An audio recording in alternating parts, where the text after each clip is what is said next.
तो पूरव झा जो कि अभी तक फेमस हो रहे थे ह्यूमन एआई के नाम से अपने चैनल पर बेस्ट पैरोडी वीडियोस बनाने के लिए, अभी अचानक से उन्हें बहुत ज्यादा हेट मिल रही है एक दूसरे इन्फ्लुएंसर के कमेंट करने के बाद। आरजे सिमरन जो कि अब एक फ्रीलांसर एंड इन्फ्लुएंसर थी और जम्मू से बिलोंग करती थी, उनकी बॉडी 25 दिसंबर को उनके गुरुग्राम के फ्लैट में मिलती है जहां पर वो अब रहने लगी थी और पोस्टमार्टम के बाद उनकी बॉडी उनके घर वालों को दे दी जाती है। तो शुरू से ही जो खबर आती है या फिर जो सोशल मीडिया पर लोग बात करते हैं वो यही कह रहे होते हैं कि ये पूरब झा की गर्लफ्रेंड थी और इन दोनों का ब्रेकअप हो गया था और एक हफ्ते पहले इन दोनों ने एक दूसरे को अनफॉलो भी कर दिया था और साथ में जो पिक्चर्स वगैरह पोस्ट की थी वो भी डिलीट कर दी थी, जिसके बाद उन्होंने ये कदम उठाया। उसके बाद काफी सारे लोग पोस्ट करने लगे पूरब झा के बारे में कि ये बात सच हो ना हो बट वो दोनों बहुत अच्छे दोस्त थे, ये तो सच है ना। तो इसने अभी तक उसके बारे में कुछ भी पोस्ट क्यों नहीं किया। अब देखो सिर्फ इस केस में नहीं बट जब भी कोई फेमस इंसान नहीं रहता तो ये समझ नहीं आता कि लोग उसके क्लोज वंस के पीछे क्यों पड़ जाते हैं कि उन्होंने कुछ पोस्ट क्यों नहीं किया, जबकि ऐसे टाइम पर तो लोग कुछ समझ ही नहीं पाते हैं कि क्या हो गया है, क्या करें, बिल्कुल डिप्रेस्ड हो जाते हैं। ये सोशल मीडिया पर कोई ऐसे टाइम पर कैसे पोस्ट कर लेता है, कुछ टाइम बाद याद करके कुछ लिखना समझ में भी आता है बट तुरंत अगर कोई सच में क्लोज है तो वो किसी से बात करने की हालत में भी नहीं होगा। खैर इस केस में सिमरन की फैमिली ने सुसाइड बोल के केस क्लोज कर दिया और वो इस बात को और नहीं खींचना चाहते हैं और वो डिप्रेशन की मेड्स भी ले रही थी कभी पास्ट में। एक दिन पहले जब उसने अपनी फैमिली से वीडियो कॉल पर बात की थी तब भी उसका मूड अच्छा नहीं था और वो काम का ही स्ट्रेस बता रही थी। उन्होंने कहा एक दूसरे यूट्यूबर यानी कि पूरव के साथ जो लोग उनका नाम जोड़ रहे हैं या ये बोल रहे हैं कि उनकी वजह से ये सब हुआ वो बिल्कुल गलत है और ऐसी बातें ना फैलाई जाएं। इस केस के तुरंत बाद एक रिपोर्टर उनके फ्लैट के पास पहुंच गए थे एंड वो बार बार बोल रहे थे कि वो अपने लिव इन पार्टनर के साथ यहाँ पर रहती थी। शुरुआती तफ्तीश में सामने आया कि सिमरन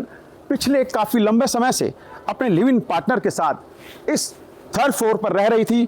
बीते काफी समय से दोनों के बीच में किसी बात को लेकर झगड़ा चल रहा था।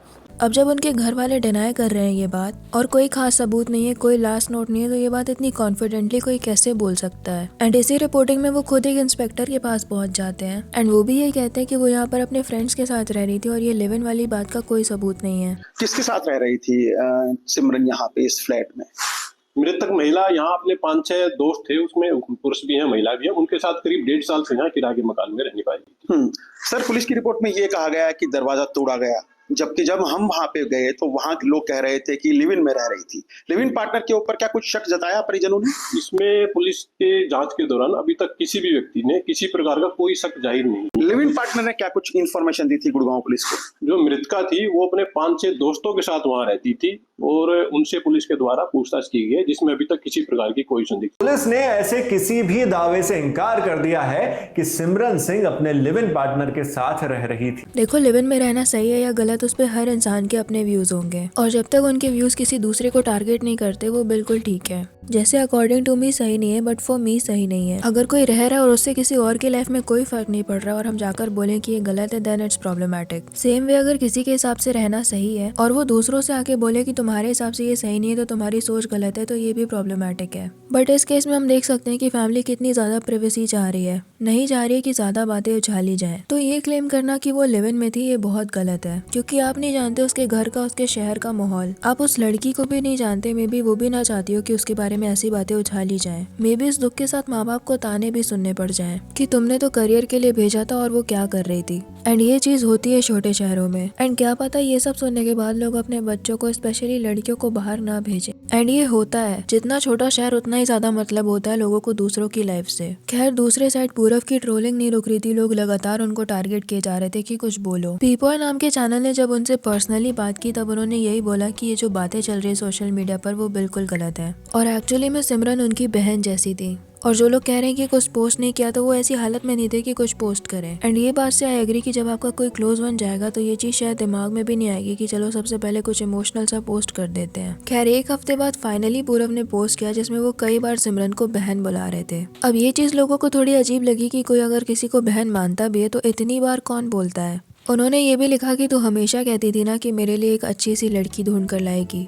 अब ये बात भी लोगों को अजीब लग रही है कि इतने साल की दोस्ती में कितनी सारी चीजें हुई होंगी जिसमें से उन्हें बस यही याद आ रहा है। तो क्या वो खुद की इमेज साफ करने की कोशिश कर रहे हैं कि वो दोनों सिर्फ दोस्त थे और भाई बहन मानते थे एक दूसरे को। लोग कमेंट में ये भी लिख रहे हैं कि अनफॉलो क्यों किया अपनी बहन को, वो बंदी मर गई और ये अपनी इमेज ठीक कर रहा है, डेफिनेटली इसने कुछ किया है। बहन कवर अप, विक्टिम कार्ड और भी ऐसे कई नेगेटिव कमेंट से भरा हुआ है उनका कमेंट सेक्शन। क्योंकि लोगों को लग रहा है कि दुख जताने से ज्यादा ये पोस्ट ये क्लैरिफाई करने के लिए की गई है कि वो दोनों लिव इन में नहीं थे और एक दूसरे को भाई बहन मानते थे। वैसे इस पोस्ट के साथ जो क्लिप यूज की है पूरव ने, उसमें ये दोनों दोस्त ही ज्यादा लग रहे हैं, कपल नहीं, जो कि यहाँ पर पोस्ट नहीं हो सकती क्योंकि उसके पीछे एक इमोशनल सा गाना लगाया हुआ है। पर पता नहीं ऐसा क्यों लग रहा है कि उस पोस्ट में ये लोग बोल कुछ रहे हैं और है बहुत ज्यादा दुखी और आंखों में आंसू भी दिख रहा है। किसी ने ये भी लिखा कि I am not against anyone here really but can see how hard this guy tried to clarify that they didn't had a thing going using words like दोस्त बहन specially these clips out of 100 others. देखो अब लोग कुछ भी बोले, I don't think कि कुछ होने वाला है लीगली। ज्यादा से ज्यादा पूरव की इमेज खराब होगी बट केस तो पहले ही क्लोज कर दिया गया है। जब तक कोई दोबारा नहीं करेगा केस तो खुलने से रहा और जिनका चल रहा है उनको तो इंसाफ मिल नहीं रहा। यहाँ पर तो खुद फैमिली ने बोला है कि हमें कुछ नहीं करना।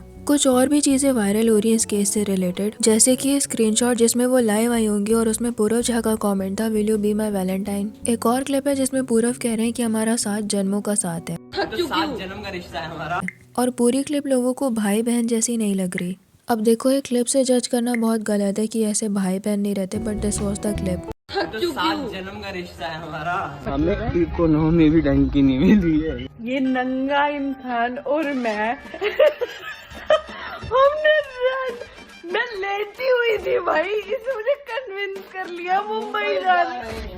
थक चुकी हूँ, हाँ मैं थक चुकी 7 हूँ। जन्म का रिश्ता है हमारा। मैं इस जन्म से भी थक चुकी हूँ, मैं तुझसे भी थक चुकी हूँ। सो ये क्लिप बहुत ज़्यादा वायरल हो रही है पूरव झा के पोस्ट करने के बाद, और हर जगह इस केस के सामने आने के बाद लोग पूरव को ब्लेम किए जा रहे हैं। बट ऐसा कोई ठोस रीज़न नहीं दिखा अब तक जिससे लोगों को ये बात सच लगती हो। And I am not supporting him, अगर ऐसा कुछ है तो he should definitely get punished. But अगर मान लो ये दोनों साथ भी थे और कुछ हुआ एंड शी डिसाइडेड, तो इसमें इसकी गलती कैसे हो सकती है। कुछ लोग किसी और लड़के का भी नाम ले रहे हैं कि उसके साथ शादी होने वाली थी 4 महीने बाद। तो जो भी हुआ, कोई कॉन्फ्लिक्ट हुआ और वो नहीं झेल पाई, तो इसमें हम किसी और पर्सन को तो ब्लेम नहीं कर सकते ना, अनटिल और अनलेस कोई सबूत मिले कि उसने उकसाया था। वो ब्रेकअप नहीं झेल पाई या फिर कोई कॉन्फ्लिक्ट नहीं झेल पाई तो उसकी भी गलती नहीं है। डिप्रेशन डेफिनेटली बहुत बड़ी प्रॉब्लम है, पर इसमें दूसरे इंसान को तो ब्लेम नहीं किया जा सकता ना। मे बी पूरव अब ये सब डर कर बोल रहा हो क्योंकि कोई भी इन चीजों पे नहीं फंसना चाहता, पर कुछ लोगों को हर चीज में ब्लेम डालने के बाद ही चैन मिलता है, या तो किसी और पर या फिर उसी इंसान पर कि इसने ऐसा क्यों किया। इन दोनों चीजों के बिना तो सिंपैथी दी ही नहीं जा सकती।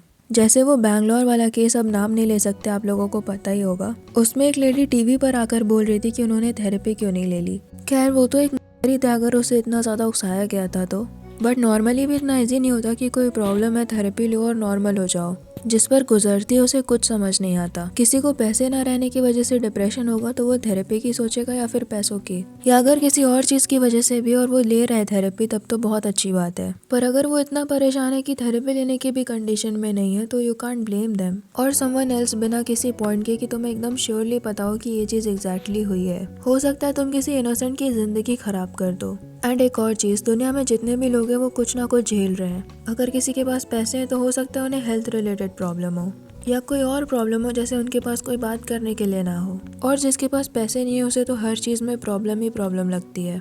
तुम रैंडमली किन्हीं 4 लोगों से बात करके देखो, वो कुछ ना कुछ बता ही देंगे जिस चीज की वजह से वो परेशान है। सो ये लाइफ एक टेस्ट की तरह है, कितना भी कुछ भी हो जाए बस जीतने की कोशिश करो। समझ जाओ हार मारने का कोई ऑप्शन ही नहीं है। ज्यादा से ज्यादा क्या ही हो जाएगा, ना यहाँ की कोई चीज हमारी है ना ही हमारी बॉडी। एक दिन या तो जल जाओगे या तो गड़ जाओगे। एट द एंड तो हम सब सिर्फ एक सोल हैं जिनके कर्म काउंट हो रहे हैं। सो बस स्ट्रांगली हर कंडीशन में आगे बढ़ने की कोशिश करो, ताकि तुम्हें बनाने वाले को भी प्राउड हो कि देखो कितना मुश्किल वक्त दिया था और इसने ये भी निकाल लिया।